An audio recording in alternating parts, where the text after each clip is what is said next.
Dear friends, they're catering to the most important stage of human growth, where 80% of the human mind is developed.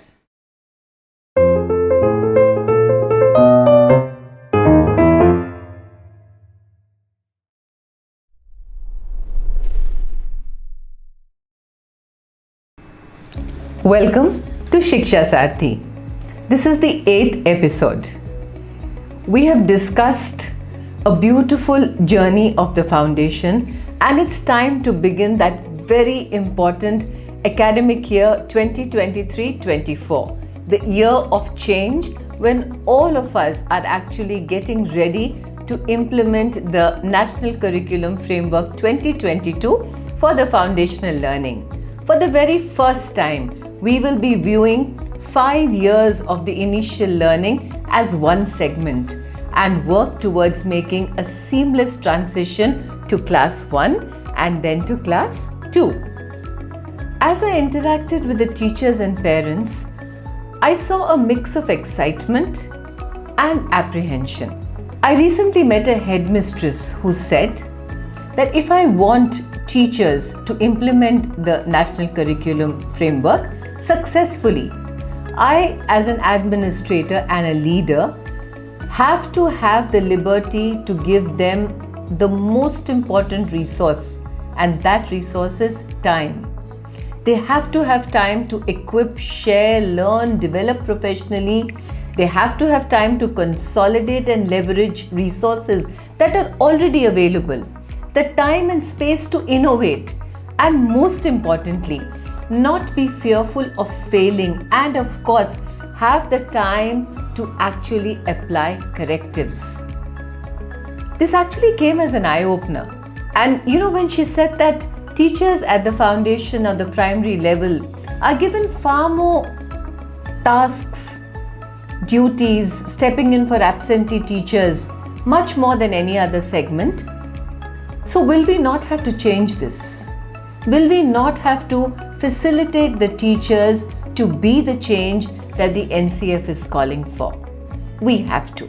And I think today's episode is about that. Because they are going to have a wide canvas to paint so many colors. They have to get their classes ready, they have to get the activities ready, research, understand the learning outcomes, make scope for observation, shift from pencil, paper, worksheets to play and activities, and they have to prepare for each one of these. Dear friends, they're catering to the most important stage of human growth, where 80% of the human mind is developed. So we do have to give them that scope. So what do schools and organizations need to do to facilitate teachers to get ready to take this huge leap of change in foundational learning?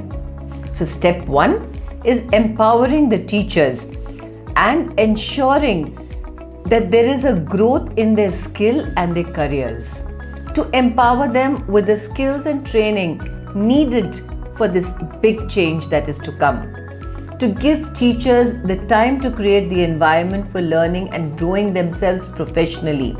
Work together to understand the needs of activity-based learning and find ways to apply it. Step 2. The teacher's autonomy and accountability.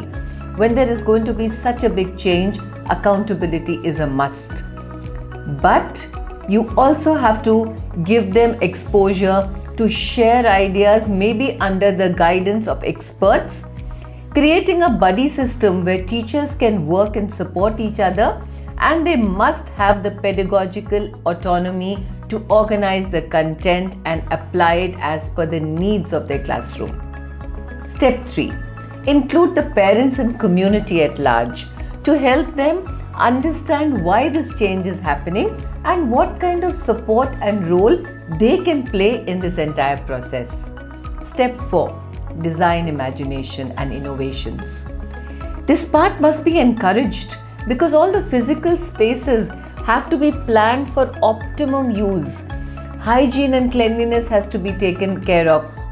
Cost optimization has to be considered, and the use of simple local resources has to be explored and encouraged. Step 5. building infrastructure and learning resources. They must include well-ventilated, safe and clean rooms, safe outdoor spaces, clean and safe toilets and screens. We've so often seen children, changing without a screen. So a simple screen put there for the privacy of taking care of our little ones. A space for storing, a space for display. Easily movable furniture that the children can handle so that we can have different settings in the classroom. Step 6, a very sensitive issue, the student-teacher ratio. So you cannot fill up a class with many children and say that, we have 2 teachers in a class. Well, they will still need space to move and maneuver. And that is what is needed for activities. So we do hope that schools consider that strength of the classroom is going to either help or act as a hindrance. So do pay attention to it. Step 7 is ensuring that the children admitted are of the appropriate age, because the activity plan, design, learning outcomes have been created according to the age. So admitted at 3 years, and whether it's going to be 31st March or June depends on the state. So this is something which you all will have to individually explore, and then the foundational stage finishes at 8 years of age. Now step 8, make sure that the learning goals and outcomes chart is given to each teacher. Explain to a teacher why she needs to understand the learning outcome and how she has to internalize or he has to internalize the curriculum. Design it in such a way that the children meet the learning outcomes. Because it is about 5 domains and about so many learning outcomes. So unless they learn about it, know about it, it's not going to be easy to actually convert it to activities and watch and observe the children.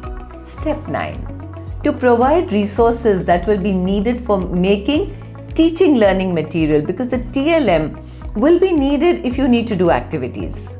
So choose curriculums carefully. Choose curriculums that support the teacher and provide a range of resources instead of just making the teachers make everything.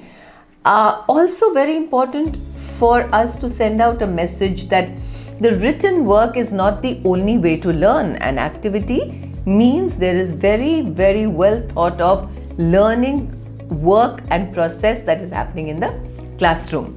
Step 10, plan ahead but allow for flexibility. There may be changes, so please allow scope for that.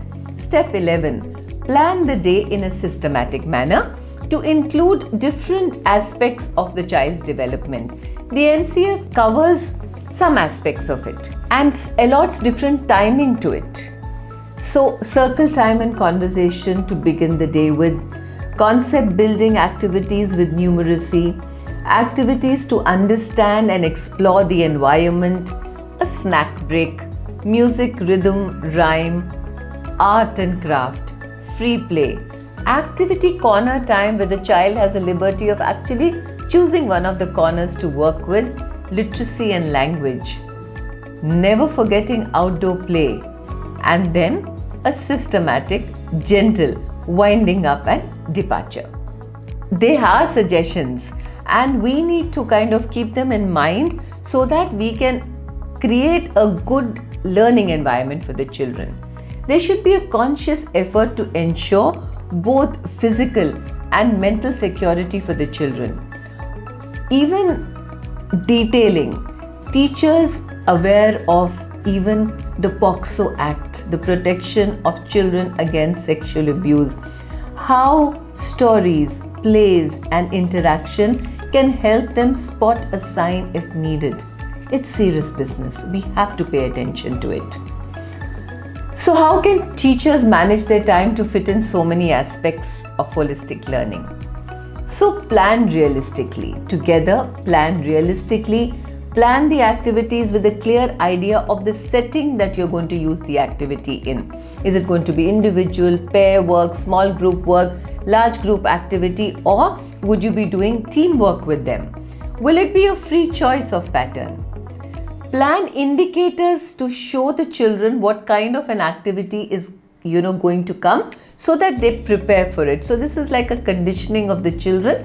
Keep the signals very, very standardized. So they must know this means an outdoor time, or this particular thing means we have to be in a small group. So keep that stable. Plan at least 2 levels of activities at regular intervals for children who are progressing faster than the others. Rather than making 2 kinds of worksheets, it is much, much more relevant if you can create 2 levels of activity patterns. So the minute they finish this, they can shift to that. And it is very, very simple to do. In the worksheets, when you do worksheets and you want to add a complexity, you can actually do a lot of freehand work and add a note at the bottom. So the children can flip over. The children who have to be finishing one side of the worksheet would do that. And ones who are actually progressing at a very fast pace, they flip over and they work freehand. That works very, very comfortably for the time management and for the management of the children at different levels of learning. Make a detailed home guide using home resources and share it with the parents. So the next episode is going to be about a lot of partnership with the home, parents and community. And yes, we are going to take this together. And may this beginning of the 2023 be a wonderful, fruitful year for all of us. And may we just continue keeping to work together. Thank you so much, and we will see you soon in the next episode. Bye-bye. Panda.